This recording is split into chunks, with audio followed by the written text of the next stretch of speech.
Webinario en el que vamos a presentar la nueva convocatoria de proyectos de generación de conocimiento con muchas novedades que tiene. Mi nombre es Lourdes Armesto y soy la jefa de División de Coordinación, Evaluación y Seguimiento Científico-Técnico de la Agencia Estatal de Investigación. Voy a compartir la presentación.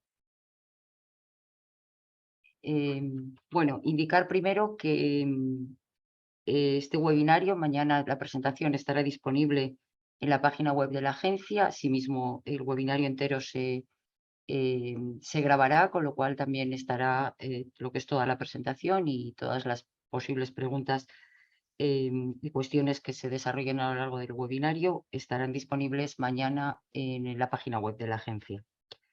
En cuanto a las preguntas, sí que indicar que se contestarán preguntas generales al finalizar la presentación. Mis compañeras harán una recopilación de las preguntas más importantes e intentaremos contestarlas, como digo, al final de la presentación. Todas estas preguntas se deben de realizar en el chat de la propia aplicación. No vamos a dar la palabra, pues porque, bueno, pues porque hay en este momento 1000 participantes y sería muy complicado. Entonces, todas las preguntas y cuestiones que tengan que realizar, por favor, las hacen a través del chat que mis compañeras luego harán un resumen. Bueno, y vamos a iniciar la presentación. Como digo, esta es la nueva convocatoria de proyectos de generación de conocimiento y de actuaciones para la formación de personal investigador asociadas a dichos proyectos del año 2022, que está próxima a su publicación. A lo largo del webinario, pues intentaré hacer una recopilación principalmente de las novedades que tiene esta convocatoria, que como digo son bastantes, y bueno, y de algunos puntos así más importantes de la convocatoria. En primer lugar, indicar que el objetivo de esta convocatoria son dos objetivos fundamentales. Por una parte, financiar la realización de proyectos de investigación dirigidos tanto a fomentar la generación y el avance significativo del conocimiento científico, como aquellos enfocados a avanzar hacia la búsqueda de soluciones a los desafíos de la sociedad. Y asimismo, financiar actuaciones para la formación de personal investigador predoctoral asociados a dichos proyectos. Esto, como digo, es totalmente nuevo, ¿no?, en esta convocatoria.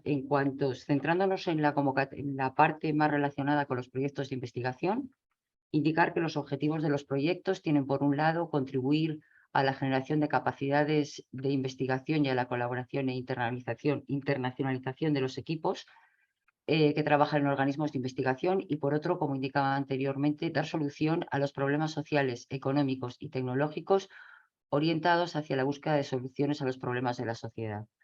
También tiene como objetivo la creación de esquemas de cooperación científica más potentes con grupos interdisciplinares y interdisciplinares, y con la creación, como digo, de proyectos potenciando la coordinación entre grupos de investigación potentes. Como digo, hay dos tipos de proyectos, hay dos modalidades de proyectos, mejor dicho. Uno de ellos son los proyectos de investigación no orientada y otros los proyectos de investigación orientada. Cada uno de ellos tiene unos objetivos específicos, cada una de estas modalidades. En el caso de los proyectos de investigación orientada, son proyectos sin orientación temática previamente definida, que tienen como objetivo primordial el avance del conocimiento independientemente del horizonte temporal y del ámbito de aplicación del mismo. Mientras que los proyectos de investigación orientada se trata de proyectos que están orientados a la resolución de problemas concretos y vinculados a las prioridades temáticas asociados a los desafíos mundiales y a la competitividad industrial de la sociedad que figuran en el Plan Estatal, en la Estrategia y en el Plan Estatal de Investigación. En concreto, el Plan Estatal de Investigación 21-23, en el que al que pertenece esta convocatoria, indica 6 prioridades temáticas, que son la salud, cultura, creatividad y sociedad inclusiva, seguridad civil para la sociedad, mundo digital, industria, espacio y defensa, clima, energía y movilidad, y por último, alimentación, bioeconomía, recursos naturales y medio ambiente. Por tanto, los proyectos de la modalidad orientada deberán estar orientados a dar soluciones a alguna de estas 6 prioridades temáticas que indica el plan estatal. En cuanto a la tipología de proyectos, esto no es del todo nuevo. Como siempre, hay 2 tipos de proyectos, los de tipo B y los de tipo A. Los proyectos de tipo B, son proyectos dirigidos por una o dos investigadores principales, con trayectorias investigadoras consolidadas y que cumplen, bueno, pues una serie de requisitos administrativos que indica la convocatoria y que posteriormente comentaré. Los proyectos de tipo A son proyectos dirigidos por uno o dos investigadores principales con contribuciones científico-técnicas relevantes e innovadoras y que no han sido previamente IPs de proyectos de duración superior a 1 año y con una fecha del grado de doctor entre el 1 de enero de 2013 y el 31 de diciembre del 2020. Por supuesto, este plazo se ampliará de acuerdo con las situaciones que figuran en la propia convocatoria, en el artículo 8c, como consecuencia de posibles interrupciones de la carrera científica.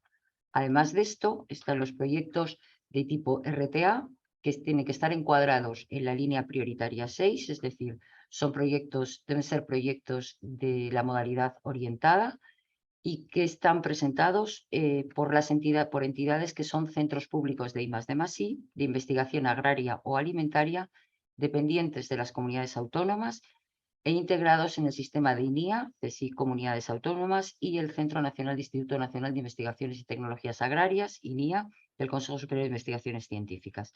Los proyectos tipo RTA pueden ser, a su vez, proyectos tipo B o tipo A. En cuanto a las actuaciones relacionadas con la formación de personal investigador predoctoral asociadas a estos proyectos y que figuran en esta convocatoria, los objetivos son, por un lado, la financiación de actuaciones encaminadas a la formación de nuevos doctores mediante la realización de una tesis doctoral asociada a un proyecto de investigación financiado en esta convocatoria y que incluye, entre otros, como explicaré posteriormente, por un lado, la contratación del personal investigador predoctoral, por otro lado, las estancias en centros de I+D y, por último, los gastos de matrícula derivados de enseñanzas de doctorado. Asimismo, se financiará un periodo de orientación postdoctoral, una vez obtenido el título de doctor o doctora, destinado al perfeccionamiento y especialización profesional de este investigador, siempre que la obtención del título se produzca durante el periodo de ejecución de la actuación para la formación de este personal investigador predoctoral, que, como posteriormente indicaré, es de 4 años. En cuanto a las entidades beneficiarias, pues son las entidades beneficiarias habituales de estos proyectos, es decir, organismos públicos de investigación, universidades públicas y sus institutos universitarios y las universidades privadas con capacidad de actividad demostrada de I+D+I, entidades e instituciones sanitarias públicas y privadas sin ánimo de lucro, vinculadas o concertadas con el Sistema Nacional de Salud, institutos de investigación sanitaria acreditados conforme a lo establecido en el Real Decreto 279 de 2016, centros tecnológicos y de apoyo a la innovación tecnológica que estén inscritos en el registro de centros creado en el Real Decreto 2093 de 2008, otros centros públicos de I+D+I con personalidad jurídica propia que en sus estatutos o en su objeto social, y en la normativa que lo regule tengan la I+D+I como actividad principal, y centros privados de I+D+I sin ánimo de lucro con personalidad jurídica propia que tengan definida en sus estatutos o en su objeto social o en la normativa que lo regule la I+D+I como actividad principal. ¿Cuáles son los principales componentes de los proyectos? Bueno, pues por una parte está el investigador principal, investigador o investigadora principal. Recalcar que en el caso en que los proyectos se presentan con 2 investigadores o investigadoras principales, ambos tienen la misma consideración a todos los efectos, incluida la valoración de méritos que acrediten la capacidad científico-técnica para liderar el proyecto. La única diferencia es que la persona que aparezca como IP1 será aquel que con el que tendrá la comunicación la Agencia Estatal de Investigación. ¿Cuáles son Los criterios de elegibilidad para ser investigador principal, pues por una parte, tienen que haber obtenido el grado de doctor con fecha anterior al 1 de enero de 2021. Como siempre, estas fechas se podrán ampliar de acuerdo con las situaciones de interrupción de carrera científica que aparecen en el artículo 8.3c de la convocatoria. Existe un régimen de participación de forma que no pueden, únicamente pueden presentar una solicitud como investigadores principales, no pueden estar como investigador principal en una solicitud y como personal del equipo de investigación en otra, y además no pueden participar ni en el equipo de investigación ni como investigadores principales de proyectos de fecha de finalización anterior al 31 de agosto de 2023, tomando como referencia la fecha que aparece en la publicación en la resolución de concesión. Y por otra parte, deben de tener una vinculación con la entidad beneficiaria durante todo el tiempo de duración del proyecto. Sin embargo, este año hay una excepción en cuanto a que los investigadores o investigadoras contratados mediante el programa Ramón y Cajal, del Programa Estatal de Promoción del Talento y su empleabilidad y I+D+I, y aquellos contratados que estén en posesión del certificado I3 en el marco de otros programas postdoctorales del Plan Estatal, podrán ser investigadores principales independientemente de la fecha de finalización de su relación contractual. Es decir, la diferencia más importante es que en ocasiones anteriores, en estos casos era necesario que existieran 2 investigadores principales y en este caso, en esta convocatoria, no es necesario. A ver. En cuanto a los componentes del proyecto, como seguro que ustedes conocen, además del investigador principal está el equipo de investigación, cuyas características, los investigadores que figuren en el equipo de investigación tienen que tener la titulación de doctor o titulación universitaria de licenciatura, ingeniería, arquitectura o grado. Deben de tener una vinculación, igual que los investigadores principales, durante toda la duración del proyecto con la entidad beneficiaria. No pueden estar contratados con cargo a los fondos obtenidos en convocatorias de los planes 2013-16, 17-20 o 21-23, exceptuando lo que he comentado anteriormente de los contratos Ramón y Cajal y aquellos contratos que tengan certificado I3.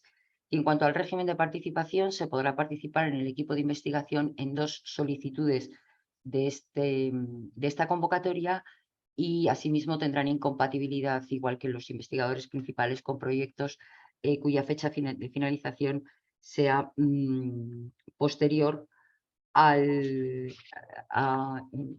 agosto del 23.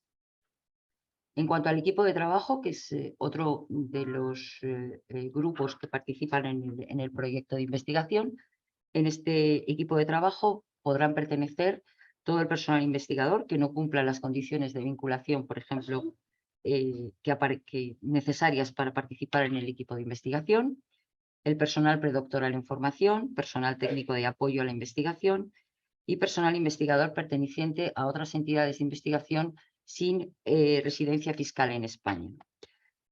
Recalcar que no deberán figurar en el equipo de trabajo todas aquellas personas que tengan una relación funcionarial, estatutaria, laboral o cualquier otro vínculo profesional con la entidad solicitante o con otra entidad que cumpla los requisitos de la convocatoria y, por tanto, puedan formar parte del equipo de investigación. Es decir, si un investigador tiene vinculación con la entidad beneficiaria en estos términos y puede participar en el equipo de investigación, no puede estar en el equipo de trabajo.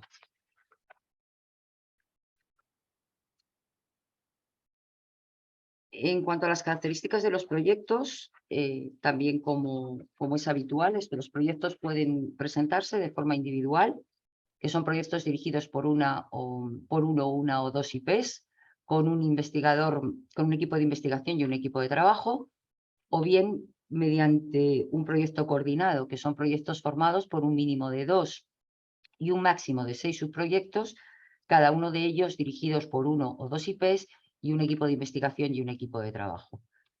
Indicar y recalcar que las personas que figuran como investigador principal de su proyecto 1, que deberá ser de tipo B, será o serán los coordinadores del proyecto coordinado. Los subproyectos podrán ser de tipo A o de tipo B, pero el proyecto coordinador, como digo, solo podrá ser de tipo B.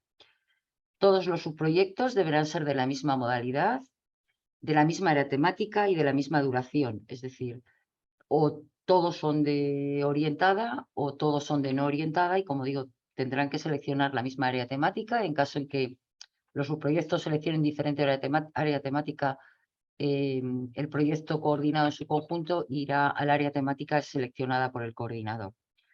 Los proyectos de tipo RTA, en los que la entidad beneficiaria debe ser, como indicaba anteriormente, pues una entidad que esté dentro de INIA, CSIC y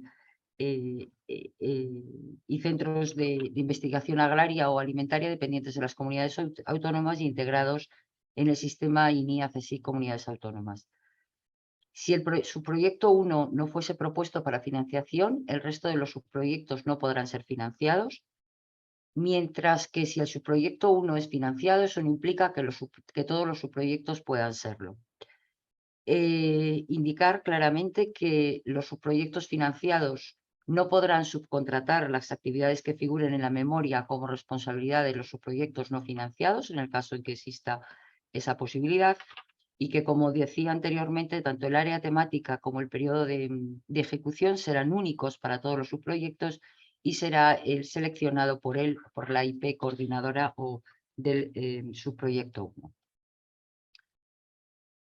Como norma general, todos los proyectos tendrán una duración de 3 o 4 años, pero sí hay una serie de excepciones. Por ejemplo, los proyectos que conllevan la realización de campañas oceanográficas obligatoriamente deberán tener una duración de 4 años.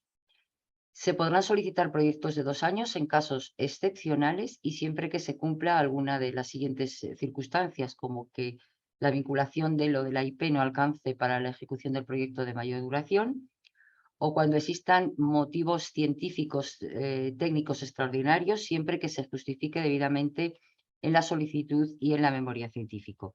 Y como novedad, indicar que la fecha de inicio de estos proyectos no podrá ser anterior al 1 de septiembre de 2023. Perdón. En cuanto a las características de las actuaciones para la formación del personal investigador predoctoral asociado a los proyectos, indicar que estas actuaciones deben de estar vinculadas de manera unívoca a un proyecto de investigación financiado en esta convocatoria. La duración de estas ayudas será de 4 años. El periodo de ejecución se iniciará con la incorporación del personal investigador contratado en su puesto de trabajo en la entidad contratante. El proceso de evaluación y selección corresponderá a la entidad beneficiaria, como voy a exponer posteriormente. La incorporación al centro de inscripción deberá producirse en un plazo máximo de 3 meses a contar desde el día siguiente de la publicación en la web de la agencia de la resolución de concesión. Y una novedad es que si durante la ejecución de la ayuda se produjera la extinción del contrato o el desistimiento al mismo por parte de la persona contratada, la entidad beneficiaria podrá evaluar, seleccionar y contratar a una nueva persona, cumpliendo los requisitos establecidos lógicamente en la convocatoria, y el periodo que transcurra entre la extinción o desistimiento al contrato y la incorporación de la nueva persona no podrá ser superior a 3 meses.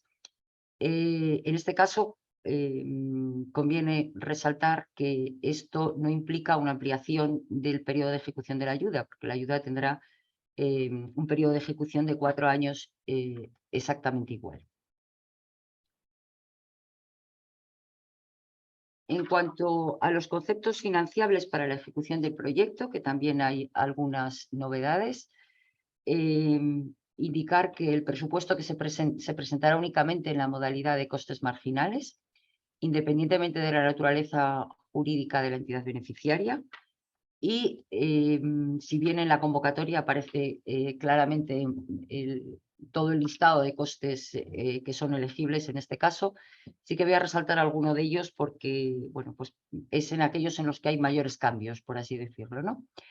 El presupuesto del proyecto pues está por una parte dividido en costes directos y en costes indirectos. En los costes directos, en cuanto a gastos elegibles, pues están, por ejemplo, los costes de personal, en los que se incluye la contratación de personal que deberá estar dedicado al proyecto, y también dentro de estos costes es financiable el coste en el que se puede incurrir por indemnización a la finalización del contrato, que corresponde en función del coste de personal imputado al periodo de ejecución del proyecto, lógicamente. Y luego hay algunos cambios importantes en los costes de movilidad, que lógicamente deberán estar directamente vinculados al proyecto, y en este caso pues hay como dos grandes grupos, ¿no? Por una parte, todas las viajes y estancias de duración de hasta 30 días en territorio nacional o de 3 meses en el extranjero, pues se rigen tanto el alojamiento como la manutención como el transporte o locomoción de acuerdo con el Real Decreto 462 de 2002 del 24 de mayo, mientras que para aquellos viajes y estancias, realizaciones de campañas de muestreo, etcétera, cuya duración sea superior a 30 días en el territorio nacional y de 3 meses en el extranjero, la manutención y el alojamiento será de 1.500 euros mensuales en territorio nacional y 1.950 euros mensuales para estancias en el extranjero, no rigiéndose concretamente por el Real Decreto del caso anterior. El resto de los costes que aparecen como financiables en la ejecución del proyecto son similares a los que aparecían en convocatorias anteriores, y están los costes de adquisición, alquiler, arrendamiento, mantenimiento y reparación de activos materiales, adquisición de material fungible, adquisición de activos inmateriales, costes de bancos de datos, uso y gestión de repositorio de bibliotecas técnicas, costes de computación, costes de publicación y difusión de resultados, costes de formación de personal asociado al proyecto, formación imprescindible para la ejecución del proyecto. Recalcar que no es elegible los costes de material de oficina. También es elegible el alquiler de salas, traducción y organización de eventos y congresos, costes de inscripción a congresos, excepto para aquellas personas que estén vinculadas a una entidad que no cumple los requisitos del artículo 7, es decir, fundamentalmente aquellas que no tienen domicilio fiscal en España. Costes de utilización de los servicios centrales del organismo. Aquí recalcar, como en ocasiones anteriores, que no podrán repercutirse gastos salariales del personal propio de estos servicios centrales. Costes de utilización y acceso a ICTS, gastos de compensación a los sujetos pasivos y gastos de subcontratación que deberán ser el 25% de la cuantía total de la ayuda concedida. Y además, indicar como novedad que en cuanto a los costes indirectos, estos costes indirectos serán un 25% de los gastos o de los costes directos, a diferencia del 21% que era en convocatorias anteriores. En cuanto a los conceptos financiables para la actuación de formación del personal investigador, como decía anteriormente, hay 3 grandes grupos de gastos, aunque bueno, aquí he señalado otro más, aunque estaría dentro de la financiación de la contratación. Por una parte está la financiación, como digo, de la contratación de las personas seleccionadas, que deberán ser contratadas bajo la modalidad de contrato predoctoral regulada en el artículo 21 de la Ley 14/2011 y el Real Decreto 103/2019 de 1 de marzo. La retribución del contrato no podrá ser inferior al 56% del salario fijado para las categorías equivalentes en los convenios colectivos de su ámbito de aplicación durante la primera anualidad, el 60% durante la segunda anualidad y el 75% durante la tercera y la cuarta anualidad. También serán gastos elegibles los costes de la indemnización a la finalización del contrato. De este modo, se considera financiable la indemnización a la que tiene derecho el personal investigador predoctoral en formación contratado a la finalización del contrato por expiración del tiempo convenido. También son elegibles los gastos derivados de la realización de estancias en centros de I+D. El gasto financiable será establecido para las estancias de investigación que acabamos de contar, igual que en los proyectos, considerándose al personal investigador predoctoral en formación contratado como personal que participa en la ejecución del proyecto. Las estancias se podrán realizar en otros centros de I+D públicos y privados, incluyendo empresas o bien extranjeras o españoles, siempre que los centros estén ubicados en una localidad distinta a la del centro en la que se desarrolla la actividad.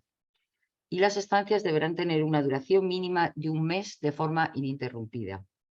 Asimismo, son elegibles los gastos de matrícula derivados de las enseñanzas de doctorado, siendo el gasto considerando que el gasto financiable no podrá exceder de las cuantías máximas de los precios públicos por la presentación de servicios académicos universitarios establecidos en las correspondientes comunidades autónomas para las universidades públicas. ¿Cuál es el presupuesto de esta convocatoria? Bueno, pues indicar primero que esta convocatoria está previsto que esté financiada con cargo a los presupuestos generales del Estado, con cargo a anticipo reembolsable FEDER y podrá estar cofinanciada, o sea, por tanto, podrá estar cofinanciada por FEDER y en el caso de las ayudas para proyectos y en el caso de las ayudas para la formación del personal investigador, predoctoral además estará cofinanciada por el Fondo Social Europeo. De esta forma, el presupuesto global de la convocatoria son 625.393.679 euros, de los cuales 475 millones, casi 400.000, provienen de los presupuestos generales del Estado, siendo 150 millones los que está previsto que provengan de fondos FEDER. ¿Cuál es el contenido y la documentación de la solicitud? Bueno, pues como todos ustedes saben, seguramente hay cuatro grandes grupos de documentos que se deben incorporar junto con la solicitud. Por un lado está el formulario electrónico, por otro lado está la memoria científico-técnica del proyecto, el currículum vitae abreviado, CVA de la o las personas IP en modelo normalizado, y luego una serie de documentación específica para algunos proyectos, como por ejemplo para los proyectos que se desarrollan en zonas recogidas por el Tratado Antártico o para aquellos proyectos que requieran el uso de plataformas marinas y buques oceanográficos. Indicar que hay un único plazo de presentación de solicitudes, tanto para las acciones realizadas por el investigador o la investigadora principal y por el representante legal de la entidad solicitante. El plazo de presentación previsto en este momento, pues más o menos está previsto que se abra el plazo de solicitud el 10 de enero y que cierre el plazo de solicitud el 30 de enero. Las entidades a las que pertenecen el o la IP y las personas del equipo de investigación deben estar registradas en SISEN. Esto es importante para que no llegue el último momento y no se puedan presentar las solicitudes. También indicar que, al igual que en años anteriores, las personas que participan tanto en el equipo de investigación como en el equipo de trabajo deberán firmar la solicitud. Y luego recalcar que los proyectos coordinados tienen una única memoria que aportará la persona coordinadora del proyecto, es decir, la aportará él o la investigadora principal del subproyecto 1. ¿Cuáles son los puntos más importantes que hay en la distinta documentación que hay que incorporar junto con la solicitud? Bueno, pues en lo que es en el formulario de solicitud hay una primera parte que está relacionada directamente, bueno, pues con los datos de la entidad solicitante, otra parte que está relacionada directamente con el proyecto y en este caso pues hay que seleccionar la modalidad.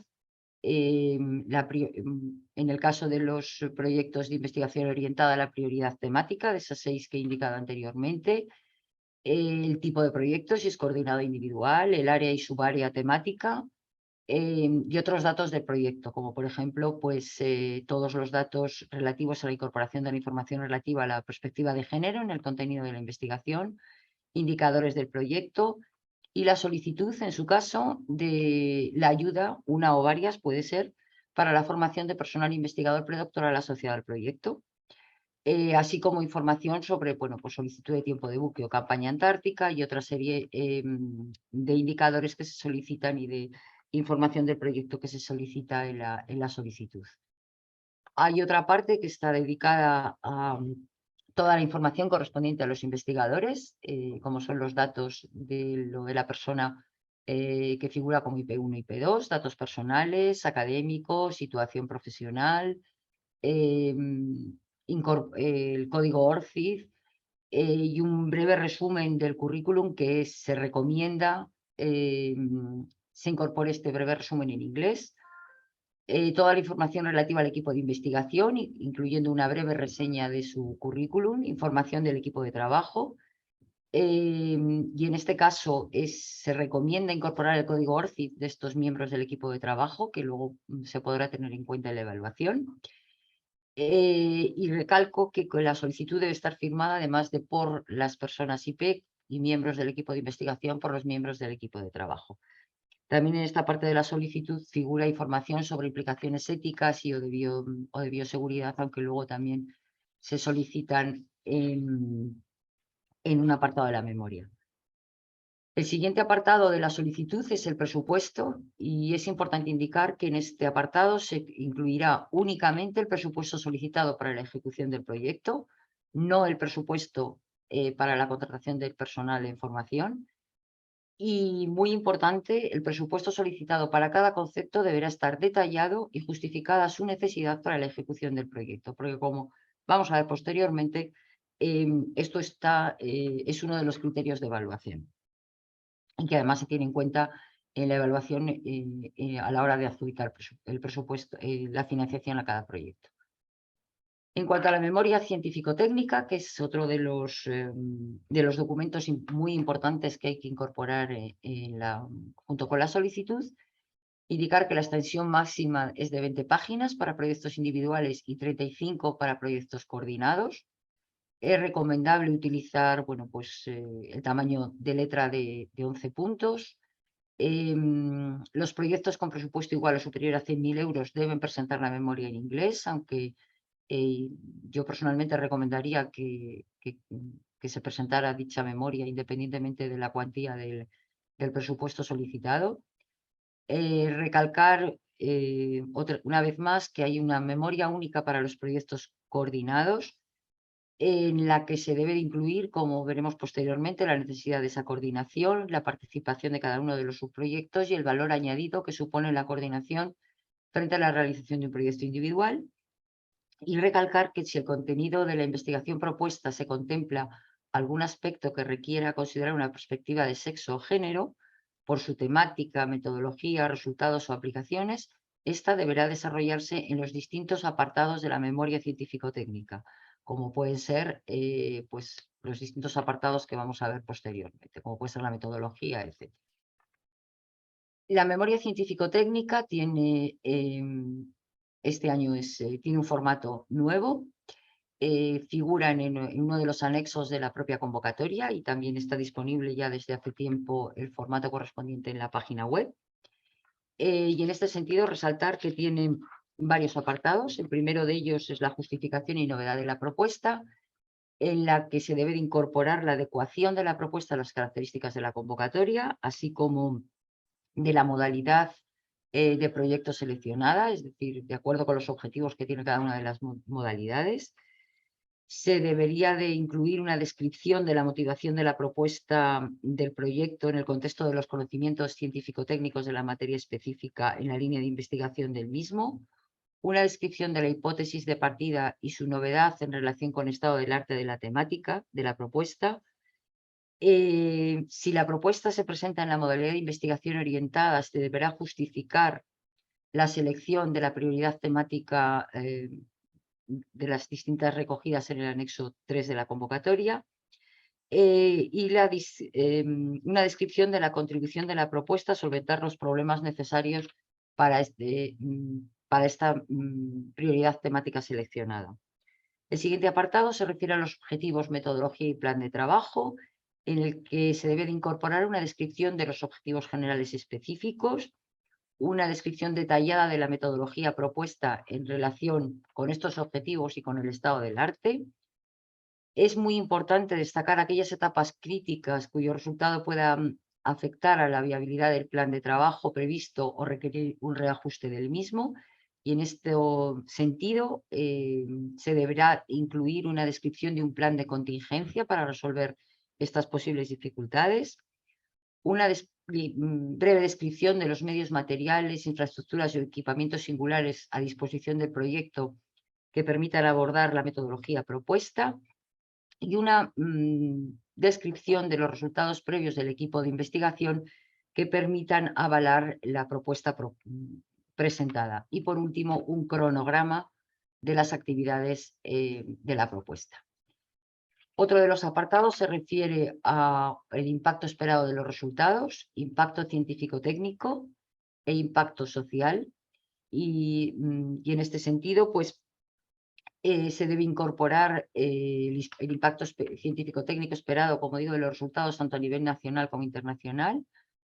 En el caso de los proyectos presentados en la modalidad de investigación orientada, de nuevo, la contribución esperada de los resultados de este proyecto a la prioridad temática seleccionada, una descripción del impacto social y económico esperado de los resultados, incluyendo el impacto de los resultados en la dimensión de género, un plan de comunicación científica de estos resultados, incluyendo un plan de internacionalización de los mismos y una estrategia de publicación en acceso abierto, tanto de los propios resultados o de la propia publicación como de los propios datos obtenidos a lo largo del proyecto, un plan de divulgación de los resultados a los colectivos más relevantes para la temática del proyecto y a la sociedad en general.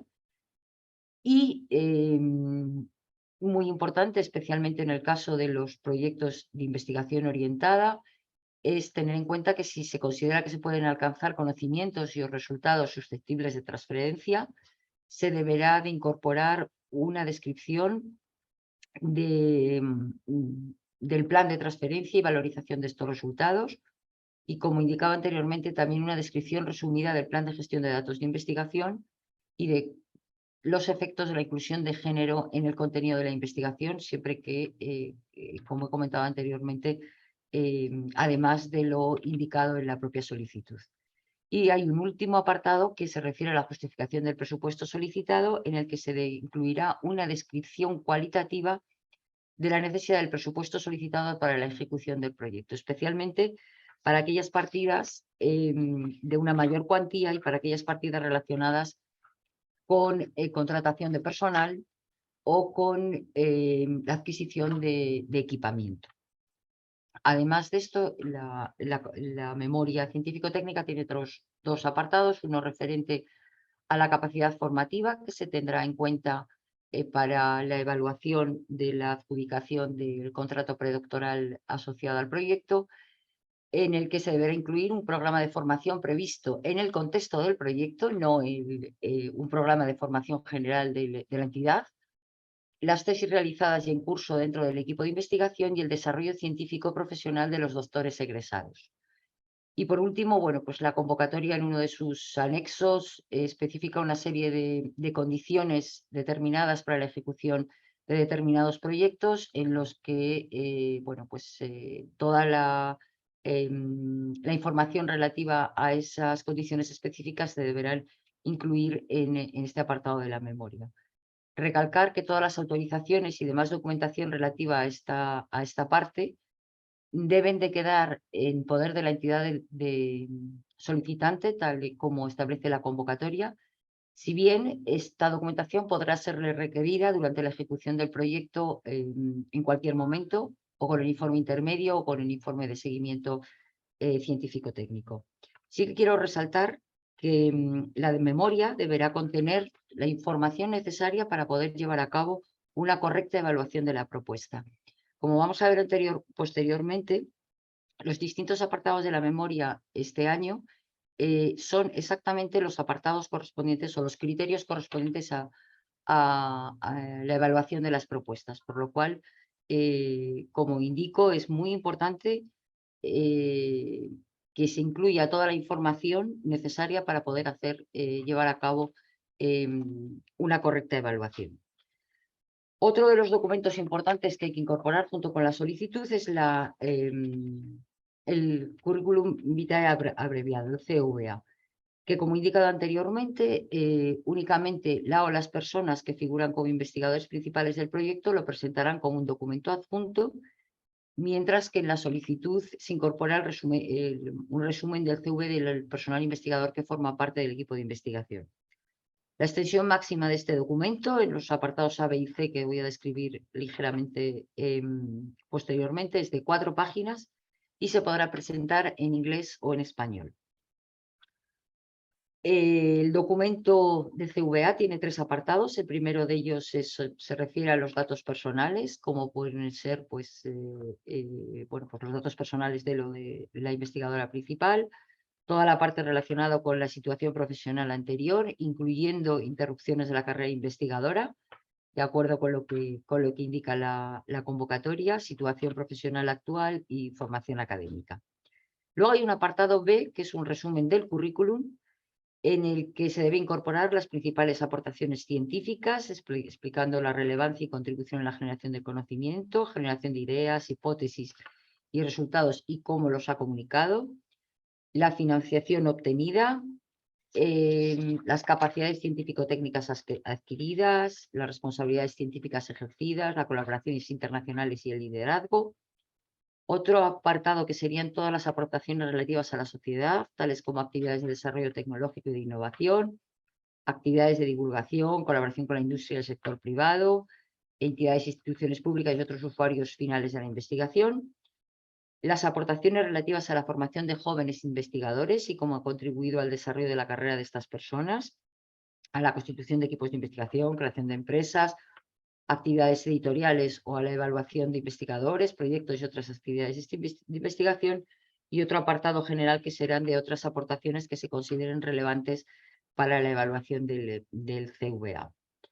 Hay otro apartado, que es el apartado C, que está relacionado con que es un listado de aportaciones más relevantes, divididas en 4 grandes grupos. Por una parte están las publicaciones más importantes en libros y revistas con revisión y conferencias.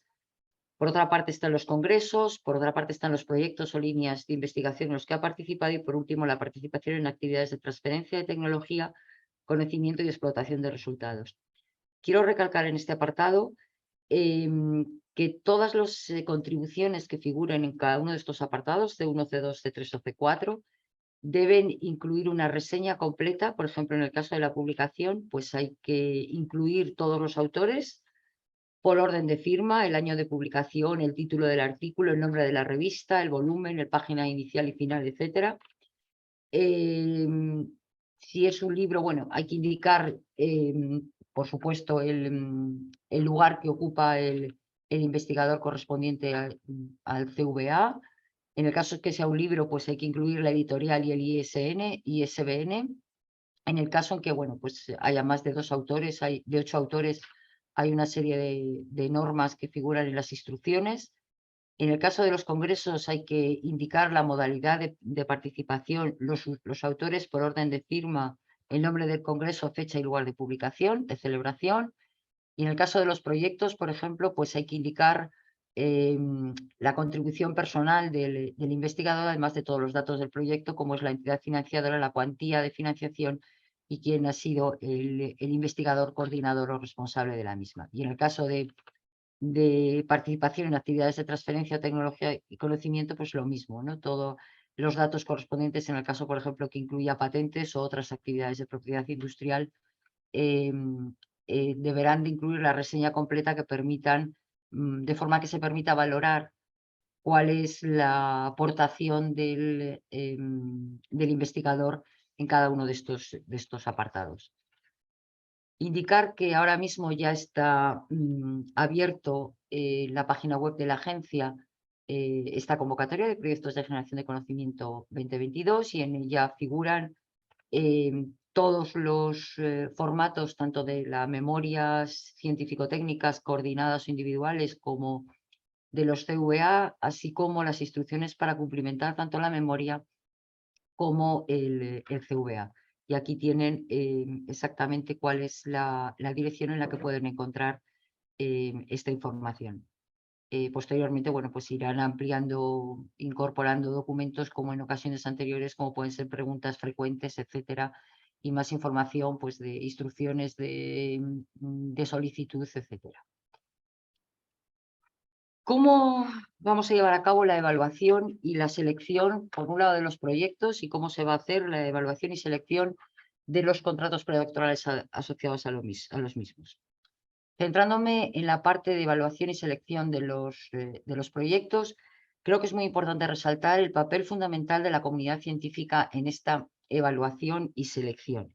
Y en ese sentido, quiero resaltar que, bueno, que en la agencia existe un comité científico-técnico eh, que asesora sobre los procedimientos de evaluación, selección y nombramiento de colaboradores, además de otros tipos de asesoramiento, que como seguro que todos ustedes saben, existe una serie de paneles científico-técnicos por áreas, que son los colaboradores de la Agencia Estatal de Investigación, que gestionan la evaluación científico-técnica. Ellos no hacen la evaluación, la gestionan.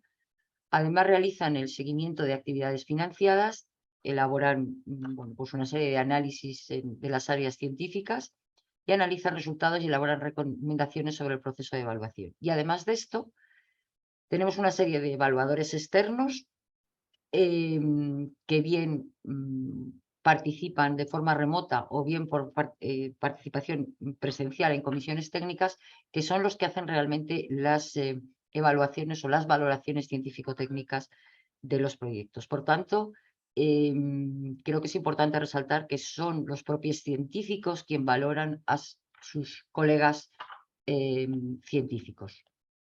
¿Cuáles son los criterios de evaluación? Bueno, no he dicho al inicio de la presentación, pero creo que a lo largo de la misma ha quedado patente. Tenemos una nueva orden de bases que fue publicada en octubre de este año, en la que figuran, entre otras muchas cosas, los criterios de evaluación de todas las actuaciones de la agencia. En concreto, los criterios de evaluación, hay ciertas modificaciones en relación a años anteriores, y estos son los criterios de evaluación para la convocatoria de proyectos. Por un lado, para los proyectos de investigación no orientada y por otro para los proyectos de investigación orientada. Únicamente resaltar que hay un nuevo criterio de evaluación con respecto a ocasiones anteriores, que es el relacionado con el presupuesto solicitado y la adecuación del mismo. Y que como en ocasiones anteriores, pues la parte del impacto científico, técnico, económico y social de los resultados tiene mayor peso en los proyectos de investigación de modalidad de investigación orientada que en los proyectos de investigación no orientada. Asimismo, hay una serie de umbrales que se deben de cumplir en cada uno de los criterios, de forma que si algún proyecto, aunque tenga una nota elevada, no cumple alguno de estos umbrales, no podrá ser financiado. ¿Cómo se hace la evaluación? Bueno, pues la evaluación de los proyectos, cada una de las solicitudes tienen al menos 4 informes de valoración realizados, 2 de ellos al menos por 2 expertos remotos y 2 de ellos por 2 expertos presenciales, que son los que forman parte de las comisiones técnicas. Las comisiones técnicas que se realizan en función de las áreas y subáreas temáticas y que tienen como objetivo, por una parte, contextualizar las valoraciones individuales en el conjunto de todas las solicitudes presentadas en el área, adoptar por consenso una nota final para cada uno de los criterios y subcriterios y una nota final de la evaluación, la realización de un informe individual justificado con estas valoraciones finales y, asimismo, hacer una propuesta de contrato predoctoral para la formación de doctores para los correspondientes proyectos. Sí que quiero resaltar que, según indica la convocatoria, los informes de valoración realizados por los expertos, tanto remotos como presenciales, son documentos de trabajo para las comisiones técnicas.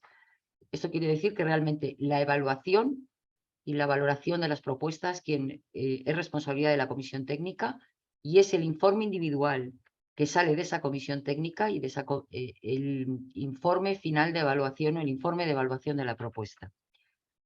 Una vez realizadas las distintas comisiones técnicas, todas las solicitudes, independientemente del área en la que se hayan sido realizadas las comisiones técnicas, pasan a una comisión de selección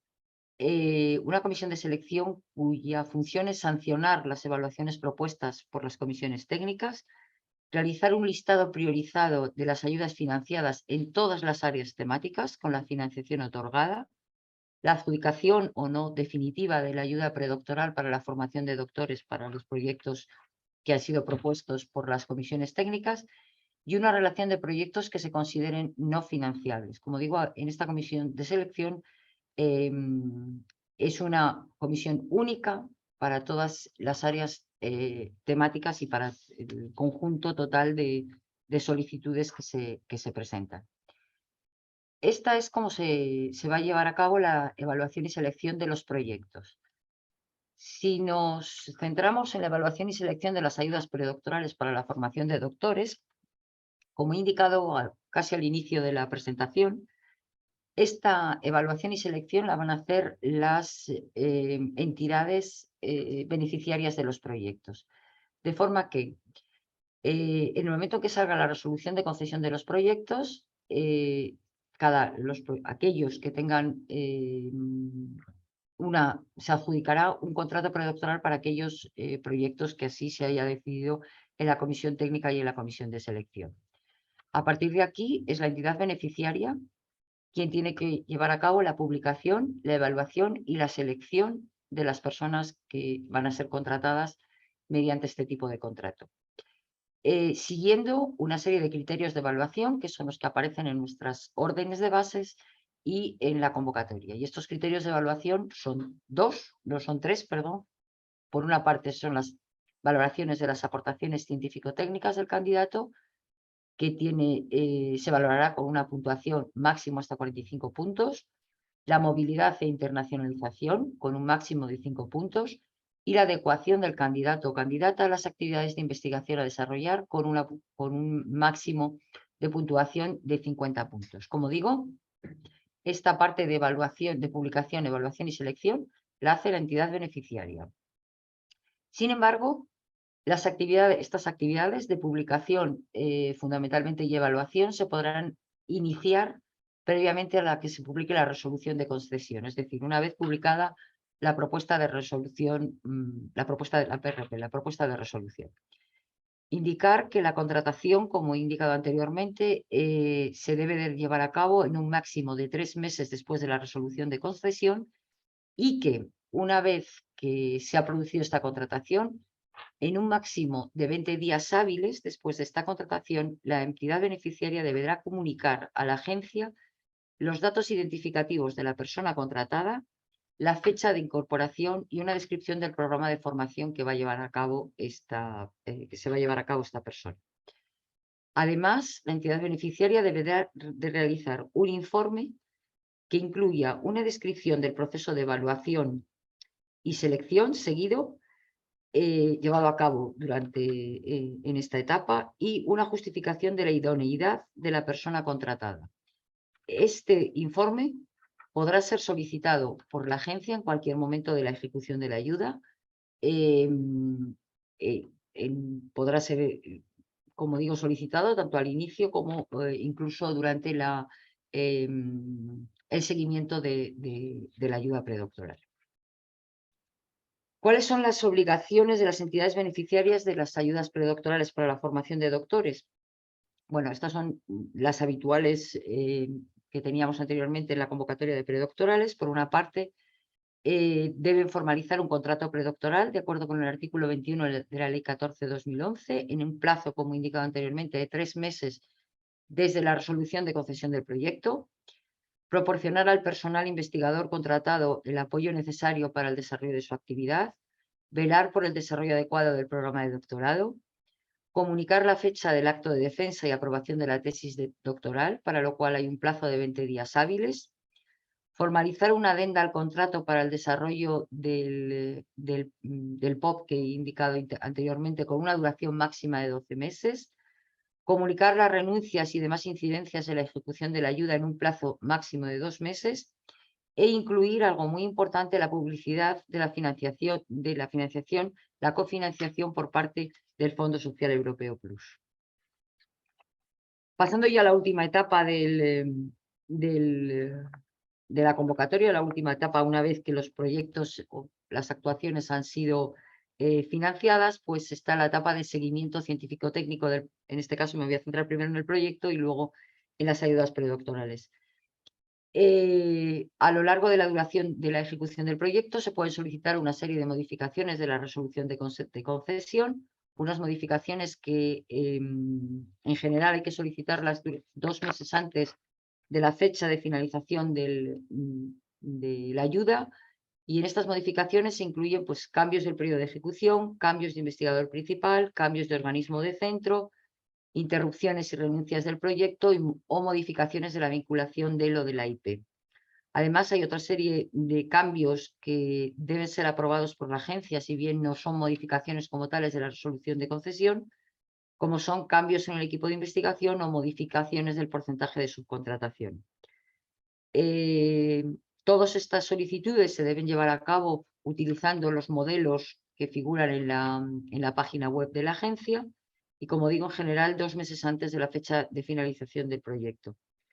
Es importante resaltar que la cuantía aprobada en el concepto de costes directos se podrá destinar a cualquiera de los gastos elegibles de acuerdo con las necesidades del proyecto y no es necesaria la autorización de estos cambios por parte de la agencia. Únicamente no se podrán realizar trasvases entre costes directos y costes indirectos, y también indicar que todos los cambios que se lleven a cabo en el equipo de trabajo no necesitan autorización por parte de la agencia, pero sí que es muy importante dar cuenta de ellos en los informes de seguimiento científico-técnicos. La justificación científico-técnica de los proyectos se lleva a cabo primero mediante un informe de seguimiento intermedio que se solicitará 3 meses a partir del momento en el que se cumpla la mitad del periodo de ejecución del proyecto, y un informe final, que como novedad en esta convocatoria se solicitará este informe final como en un máximo de 3 meses a partir del momento en el que se cumpla la finalización del proyecto, de ejecución del proyecto. Es decir, ya no es en el primer trimestre de enero como era en ocasiones anteriores. Además, después del informe de seguimiento intermedio, se podrán celebrar jornadas de seguimiento presenciales en las que se convocarán a una serie de proyectos para, pues para la presentación de resultados y de la evolución del proyecto. Indicar que la no presentación o evaluación negativa del informe de seguimiento intermedio podrá dar lugar a la interrupción del proyecto y a la pérdida de derecho al cobro. Y también indicar algo muy importante, y es que este informe de seguimiento intermedio condiciona el pago de la tercera anualidad. Es decir, si no está presentado en plazo y no tiene una valoración positiva, pues, como digo, condiciona directamente el pago de la tercera anualidad. Mientras que la no presentación o valoración negativa por parte en el caso del informe final, podrá suponer el reintegro total o parcial de la ayuda. Y además indicar que, según figura en los descriptores de los criterios de evaluación, tanto el informe de seguimiento intermedio como el informe de seguimiento final, las valoraciones de estos informes se podrán tener en cuenta en la valoración de proyectos anteriores se podrá tener en cuenta en la valoración de las nuevas propuestas. En cuanto al seguimiento económico, indicar que habrá un único informe de seguimiento final, 3 meses, a partir de 3 meses contados desde la finalización del proyecto. Esto también es nuevo. La justificación económica se realizará mediante la modalidad de cuenta justificativa simplificada. A los efectos de seguimiento y control de las actividades financiadas, las entidades beneficiarias deberán disponer de la documentación acreditativa de la ayuda. Indicar que el órgano concedente comprobará a través de técnicas de muestreo los justificantes que así se determinen, siguiendo lo establecido en el plan anual de actuación de dicho órgano, referido al artículo 85.1 del Reglamento de la Ley General de Subvenciones, y permitirán obtener evidencia razonable sobre la adecuación de la aplicación de la subvención, a cuyo fin podrá requerir a la entidad beneficiaria la remisión de los justificantes de los gastos relacionados. Algo muy importante y que creo que siempre se debe tener en cuenta en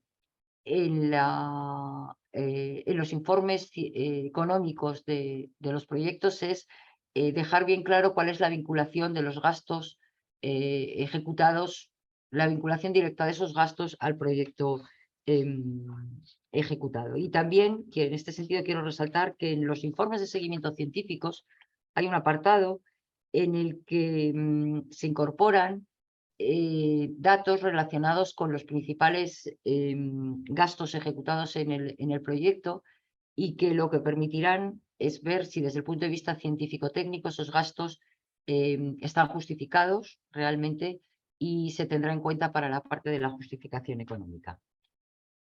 En cuanto al seguimiento de las científico-técnico de las ayudas predoctorales en relación con las modificaciones, indicar que se podrán solicitar interrupciones y prórrogas del plazo de ejecución por el periodo de duración del contrato interrumpido, motivado por alguna de las causas que aparecen en el artículo 21 de la Ley de la Ciencia. Se deberá solicitar como máximo 2 meses antes de que se produzca, 2 meses desde que se produce el hecho causante de la interrupción. También se podrán solicitar cambios de entidad beneficiaria, siempre teniendo en cuenta que el nuevo centro beneficiario dispone de un plazo de 20 días hábiles a partir del siguiente a la recepción de dicha resolución para formalizar el contrato con el investigador en formación e informar, por supuesto, al órgano concedente de la fecha de su incorporación. Este nuevo centro beneficiario tiene que, en su solicitud, indicar que va a cumplir todos los requisitos que he indicado en diapositivas anteriores que debe cumplir la entidad beneficiaria de este tipo de ayudas. Y en relación, por ejemplo, con la anualidad en la que se produzca el cambio, el centro inicialmente beneficiario deberá transferir al nuevo centro receptor la cantidad destinada a la financiación del coste de la contratación del investigador, que de forma proporcional en el tiempo corresponda desde la fecha de rescisión del contrato del investigador hasta el final de la anualidad. Y también se podrán producir cambios de proyectos de investigación dentro de la misma entidad beneficiaria, siempre teniendo en cuenta que estos proyectos deben de estar financiados por alguna de las actuaciones o por alguna de las convocatorias de proyectos de los planes estatales de investigación. En cuanto a la justificación científico-técnica de estas ayudas, se solicitará un informe de seguimiento intermedio a lo largo del mes 20 y 21 de la ejecución de la ayuda y un informe final a lo largo del mes siguiente de la finalización de la misma. Este informe final deberá estar referido a todo el periodo de ejecución de la ayuda, incluyendo la fase de POP, en el caso en la que exista. Indicar claramente que la valoración y presentación del informe de seguimiento intermedio condiciona la continuación de la ayuda y el pago de las siguientes anualidades. Y además de esto, tendrán que incorporar el CV actualizado del personal investigador en formación y una serie de indicadores requeridos por el Fondo Social Europeo Plus, que se podrán solicitar junto con el informe final o incluso una vez finalizada la ayuda. En las siguientes 2 transparencias he intentado hacer un resumen de las principales novedades. La primera de ellas, y creo que una de las más importantes, es que en esta convocatoria se financian tanto los proyectos de investigación como las actuaciones encaminadas a la formación de nuevos doctores mediante la realización de la tesis doctoral asociada a un proyecto de investigación. Otra de las novedades importantes es que podrán ser IP los o las investigadores contratados del programa Ramón y Cajal y otros que estén en posesión del certificado I3 en el marco de otros programas postdoctorales del Plan Estatal de Investigación Científica, Técnica y de Innovación, independientemente de la fecha de finalización de su relación contractual, que la fecha de inicio de los proyectos no podrá ser anterior al 1 de septiembre del 23. Hay una serie de modificaciones en los conceptos financiables, como costes directos, como uno de ellos de los que indicados son los costes de movilidad, pero hay alguna otra. Los costes indirectos en esta convocatoria serán el 25% de los costes directos. Hay modificaciones en el contenido de la memoria científica y en los criterios de evaluación. También hay modificaciones en el plazo de presentación de los informes científico-técnicos final y también en lo que es la parte del seguimiento económico de estas actuaciones. Destacando ya en la parte de las actuaciones de formación del personal investigador predoctoral asociado al proyecto, indicar como novedad que el proceso de evaluación y selección corresponde a la entidad beneficiaria, no lo va a hacer la Agencia Estatal de Investigación. La incorporación al centro de adscripción deberá producirse en un plazo máximo de 3 meses a contar desde el día siguiente de publicación en la web de la resolución de concesión. Otra novedad importante es que si durante la ejecución de la ayuda se produjera la extinción del contrato o el desistimiento del mismo por parte de la persona contratada, la entidad beneficiaria podrá evaluar, seleccionar y contratar a otra persona. Que esta nueva persona deberá incorporarse en un tiempo no superior a 3 meses. Que estas ayudas se financiará no solo la contratación, sino los costes de la indemnización a la finalización del contrato, los gastos derivados de la evaluación, de la realización de estancias en centros de I+D y el gasto de matrícula derivados de la enseñanza de doctorado. Y como he indicado anteriormente, pues el procedimiento de evaluación y selección de estas ayudas y los propios criterios de evaluación son nuevos en esta convocatoria frente a convocatorias anteriores. Muchísimas gracias por su atención. Como comentaba al principio, una selección de algunas de las preguntas generales formuladas durante mi presentación, pues intentaré responderlas a partir de ahora. Y para preguntas más de interés particular y más concretas, aquí figuran una serie de correos a los que pueden dirigir esas preguntas. Bien, si son generales de solicitud, pues hay un correo. Si bien son de la parte de ejecución o de seguimiento científico-técnico, pues hay diferentes correos en función del área temática, y luego hay otro correo para la parte de evaluación. Mis compañeras supongo habrán hecho una compilación más o menos de las preguntas realizadas e intentaré resolverlas.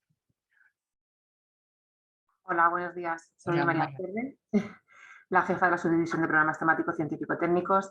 Y bueno, la verdad es que hay muchísimas preguntas y entonces, bueno, va a ser imposible contestar a todas, pero bueno, voy a ir a hacer un recorrido por alguna de ellas. A ver, por ejemplo, para comenzar, preguntan que si el personal del equipo de trabajo puede pasar al equipo de investigación si empieza a cumplir con los requisitos, por ejemplo, de relación contractual con la universidad. Siempre se podrá solicitar la incorporación en el equipo de investigación una vez esté el proyecto en ejecución. Eso siempre se podrá solicitar, siempre que cumplan la vinculación, sí. Muy bien.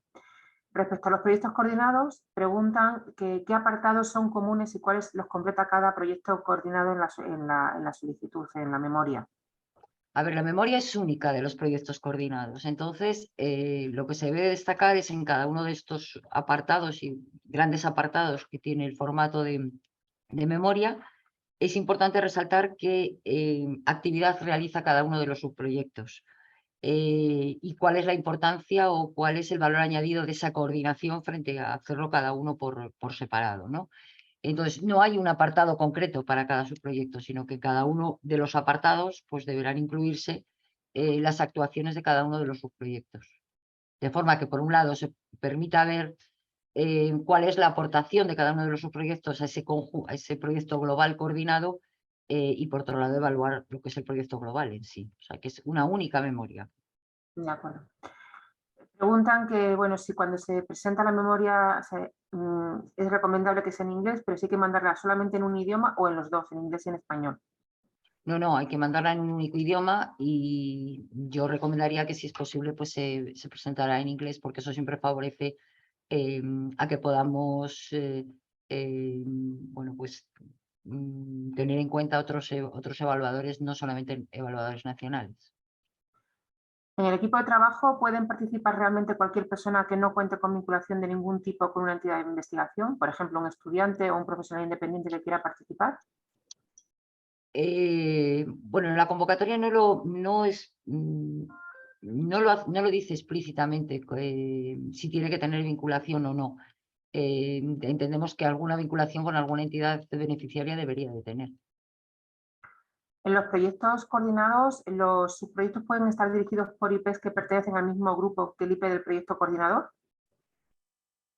Pueden estar dirigidos o sea, pueden ser presentados por grupos de la misma entidad, pero no por el mismo grupo. No puede, o sea, no se trata de hacer una subdivisión de proyectos, sino que si es del mismo grupo, pues lógicamente tendrá que ser un proyecto único.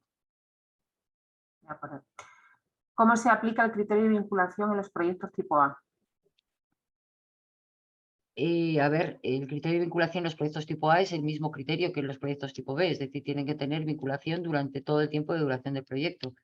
Es importante resaltar que la firma de la solicitud por parte del representante legal conlleva a, bueno, pues conlleva que el representante legal se responsabiliza de que ese investigador tendrá una vinculación durante todo el tiempo de la duración del proyecto. ¿Las personas jubiladas pueden formar parte del equipo de trabajo? Siempre que tengan algún tipo de vinculación, entiendo que sí, pero si están jubiladas y no tienen ninguna vinculación, pues no, aunque indico que la convocatoria no pone nada explícito, ¿no? Como tal. Respecto al, si se tiene un proyecto de la convocatoria de 2019 y está prorrogado, ¿cuál es la fecha de cierre del proyecto independiente, o sea, que cuenta para ser compatible con esta convocatoria? ¿La oficial o la prorrogada? Como he indicado durante la presentación, la fecha para la incompatibilidad es la fecha de la resolución de concesión, es decir, no la prorrogada, sino la inicial. Preguntan que si los investigadores extranjeros, europeos o americanos no pueden figurar en el equipo de investigación. No, De acuerdo. Son compatibles, dice que sí es compatible los proyectos de transición ecológica y digital con pedir un proyecto en esta convocatoria. Es decir, que si hay un IP que tiene un proyecto de transición ecológica y digital, que sí puede solicitar proyecto en esta convocatoria.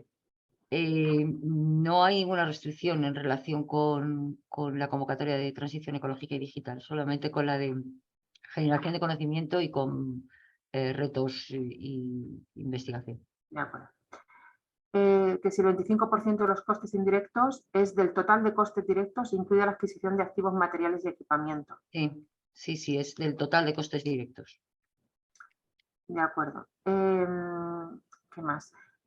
Preguntan que si el presupuesto de los 100.000 euros para que haga obligatoria la memoria en inglés, la presentación en inglés, es la suma de los costes directos y los indirectos.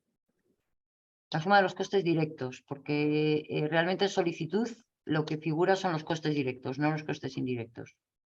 De acuerdo.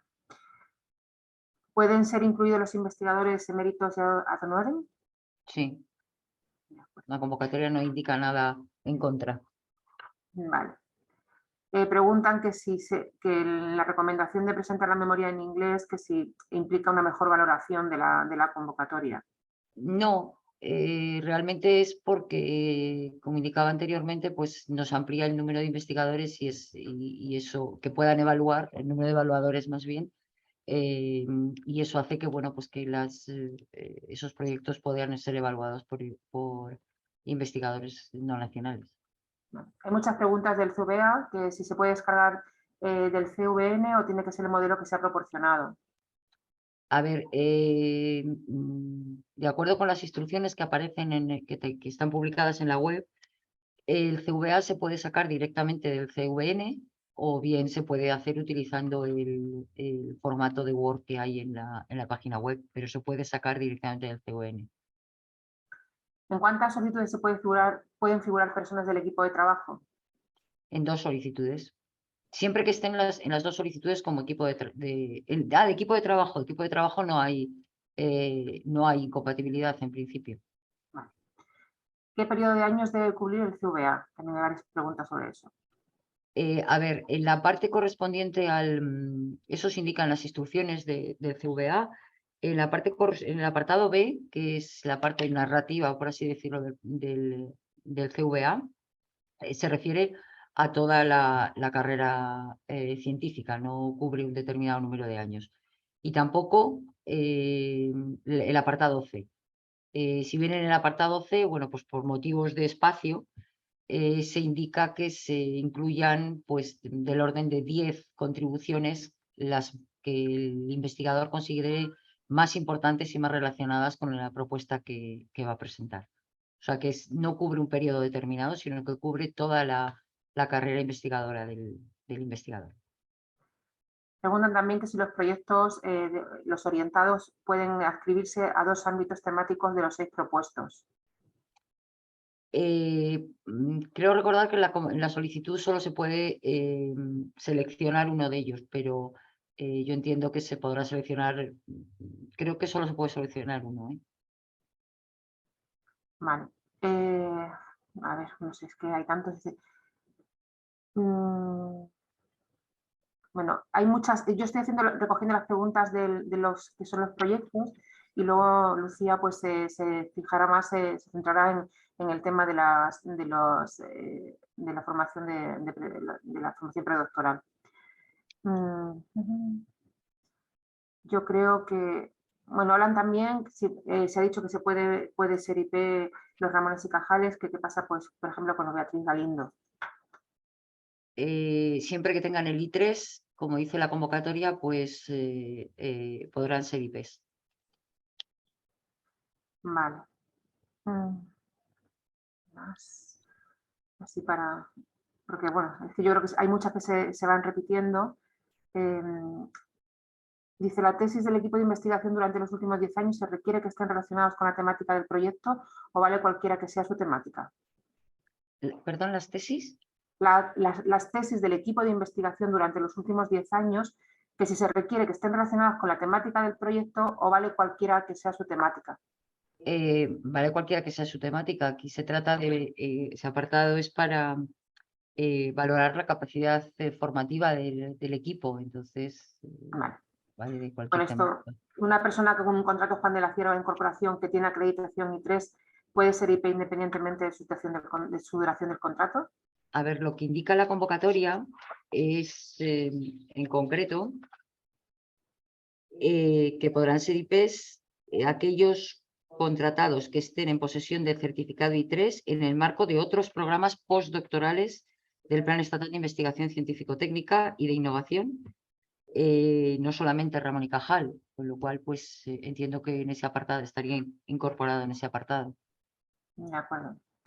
Dice, la categoría de viajes incluye asistencia a congresos, seminarios del equipo de investigación y del de trabajo, de los dos. En viajes sí. Lo que no es elegible es el pago de asistencia, o sea, para la asistencia al congreso del personal que está en el equipo de trabajo y que no tenga vinculación con una, o sea, que tenga vinculación con una entidad extranjera. De acuerdo. Bueno, voy a hacer alguna pregunta más y ya le voy a pasar el testigo a Lucía porque hay tantísimas que es imposible contestarlas a todas. Bueno, yo creo que aquí empiezan a ser. Si el cuadro de viajes, ¿qué diferencia hay entre las estancias y las estancias de investigación? A ver, según está este año en la convocatoria y según figura en el cuadro, realmente es la duración. Aquí se trata de que sean viajes con duración de 30 días o 3 meses o viajes superiores a 30 días o 3 meses de nacional. Y también, bueno, pues el motivo de ese viaje, lógicamente, ¿no? Si el motivo de ese viaje es pues ir a hacer una toma de muestras, etcétera, pues se podrá regular por una cosa o por otra. Pero vamos, la principal diferencia es la duración. Preguntan que qué diferencia hay entre la modificación del organismo o centro y modificación de la vinculación del IP. Dice, cuando hay una modificación de organismo ya implica un cambio en la vinculación del IP. No, no exactamente. A ver, los proyectos pueden tener una entidad beneficiaria diferente a la entidad beneficiaria a la que esté vinculado el investigador principal. Hay ocasiones en las que el investigador principal se cambia de entidad, pero no cambia el proyecto. Y eso es a lo que se refiere el cambio de vinculación del investigador principal. O sea que no es exactamente lo mismo. En un caso es cambio de entidad porque se va el investigador principal probablemente y además el proyecto, y en otro caso simplemente es un cambio del investigador principal, pero la entidad beneficiaria sigue siendo la misma. De acuerdo.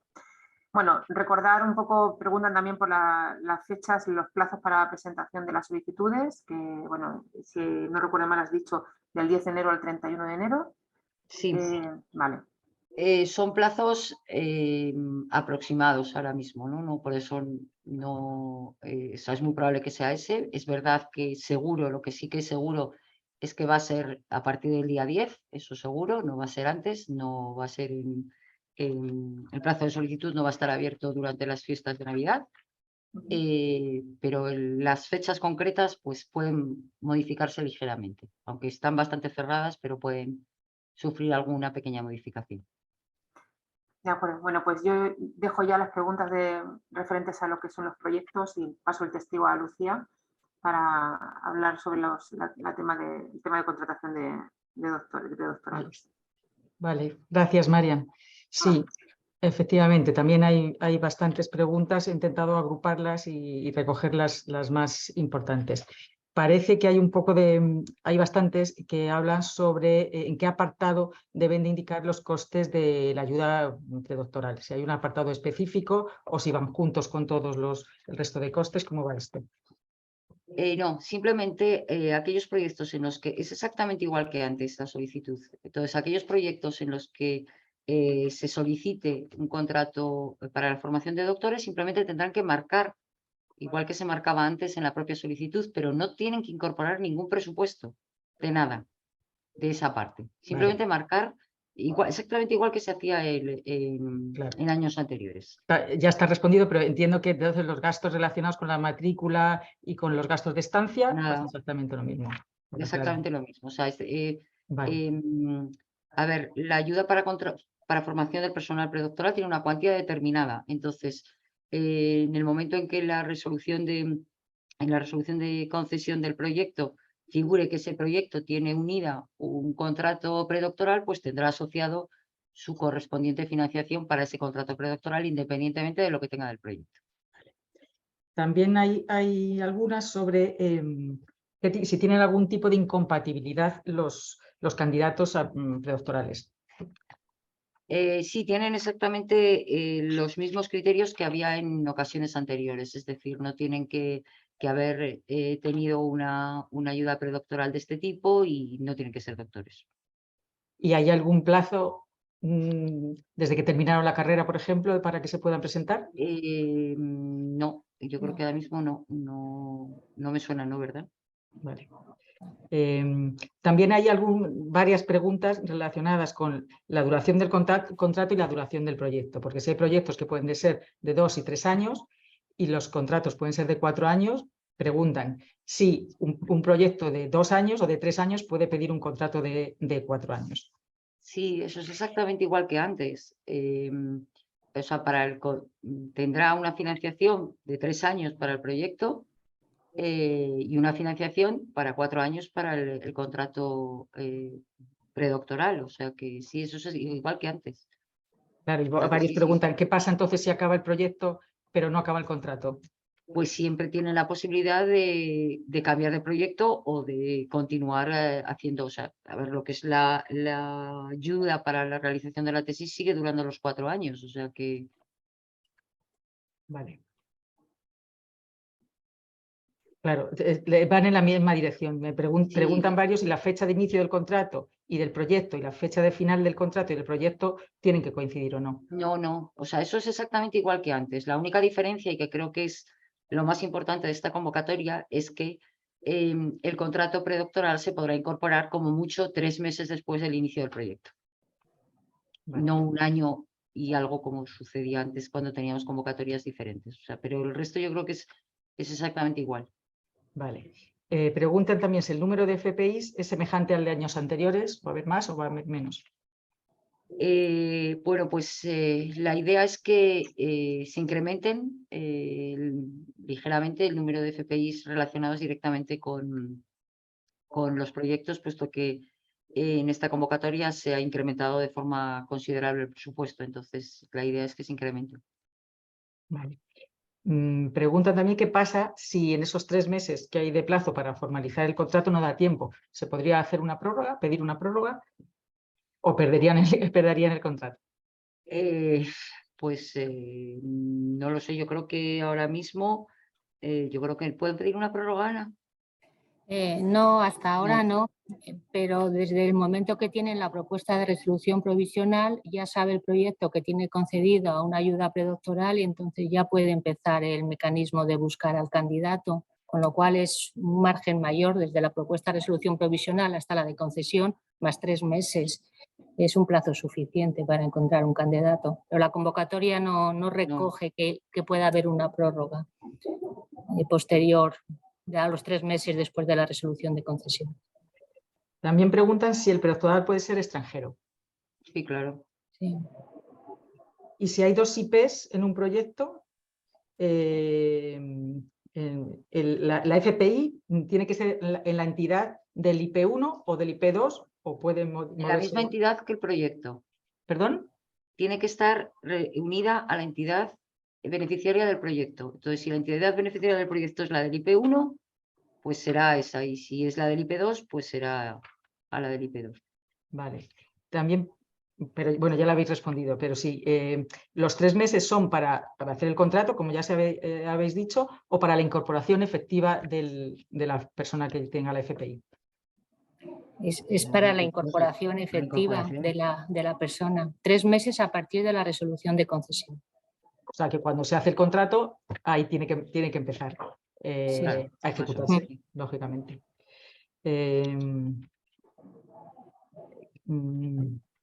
Hay una persona que decía, claro, quiero pedir una FPI, pero todavía no sé qué proyectos van a tener FPI. A ver, es que a ver, ahora no hay la persona no puede solicitar un FPI, quiero decir, sino que es a través del proyecto, realmente. Claro. Tendrá que previamente contactar con, contactar con las universidades o con quien con vaya quien, a dirigir. Sí, eso es. Pues básicamente creo que es que siguen entrando, 100 y pico más, pero yo creo que se repiten muchas y estas son las que yo he encontrado. No sé si Ana Lancha tiene alguna más, pero en principio son estas las que yo he visto. No. Bueno, pues muchísimas gracias a todos. Espero que haya sido útil y que sea útil este webinario que hemos realizado. Les deseo muchísima suerte a aquellos que presenten propuestas y, por supuesto, a todos pues unas felices fiestas de Navidad que vienen ahora. Muchísimas gracias.